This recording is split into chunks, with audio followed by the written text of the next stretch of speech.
Israel-Palestine conflict.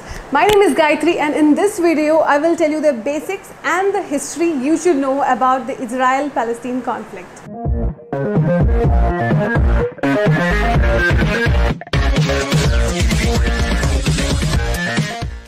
We can see a lot of videos and articles taking one side and hating on the other, but in reality we should understand that the situation is not really black and white. There are a lot of grey areas in between that we should understand.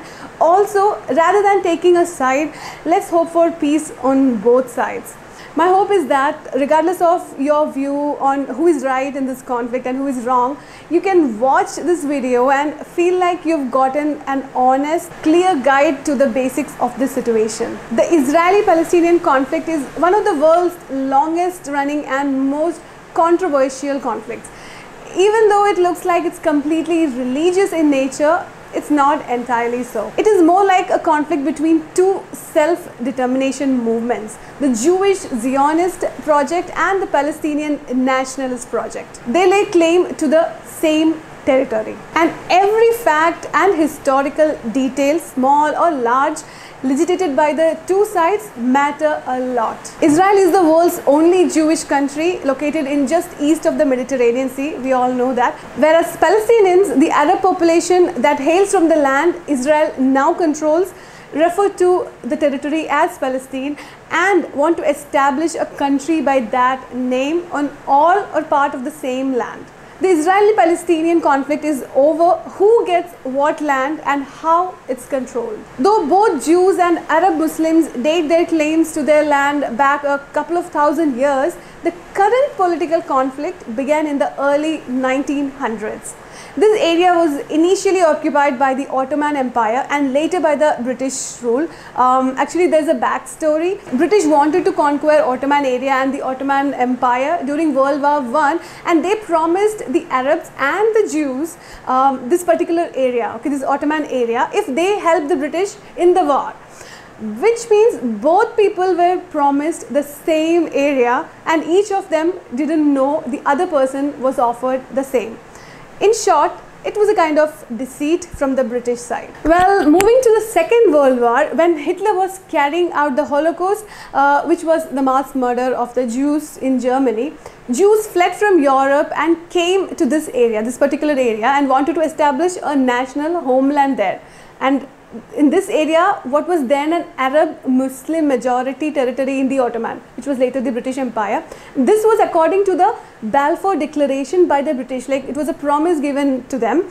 Okay, I'll tell you what it is. So the Balfour Declaration was a public statement issued by the British government in 1917 during the First World War, announcing the support for the establishment of a national home for Jewish people in Palestine, which was then an Ottoman region with a small minority of Jewish population. To this, the Arabs resisted, seeing the land as rightfully theirs. So seeing this issue, the United Nations Partitions Plan was proposed by United Nations, which recommended a partition of mandatory Palestine at the end of British mandate.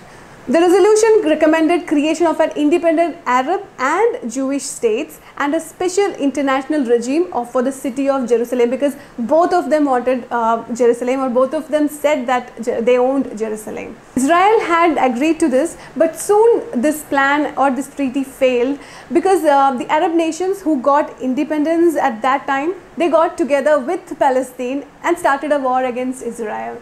And it is called the Arab-Israel War, and Israel won the war. And as its outcome, many of the area that earlier belonged to Palestine as per the United Nations plans also was taken by Israel. And the surrounding Arab nations fought several wars over the territory, and that's how the whole issue got worse. So what's happening now, like today's lines largely reflect the outcomes of the two of these wars, one waged in 1948 and one in 1967. The 1967 war is particularly important in today's conflict as it left Israel in control of the West Bank and the Gaza Strip, two territories home to large Palestinian population. Several attempts to make peace between these two countries were made afterwards until now, but all of them were rejected by some extreme groups from both sides. Today, the West Bank is nominally controlled by the Palestinian Authority and is under Israeli occupation. This comes in the form of Israeli troops who enforce Israeli security restrictions on Palestine movement and activities, and Israeli settlers who are Jews who build ever-expanding communities in the West Bank that effectively deny the land to Palestinians. And Gaza is controlled by Hamas, an Islamist fundamentalist party, and is under Israeli blockade. So in short, it all started with the British colonialism, Hitler's Holocaust, and such power-hungry nations' war strategies. And the conflict still continues because of the extremist organizations like the Hamas and the Zionists, etc., and their non-compromising stance. All of these have cost and are still costing many lives of innocent people. One approach to solving the conflict today is a so-called two-state solution that would establish Palestine as an independent state, a country in Gaza and most of the West Bank, leaving the rest of the land to Israel. Though the two-state plan is clear, it sounds clear in theory, the two sides, which is like Israel and Palestine, are still deeply divided over how to make it work in practice. So this was my brief basic description of Israel-Palestine conflict. You can express your opinions in the comment section and you can like or subscribe as you wish. So we'll see you in the next video. Bye.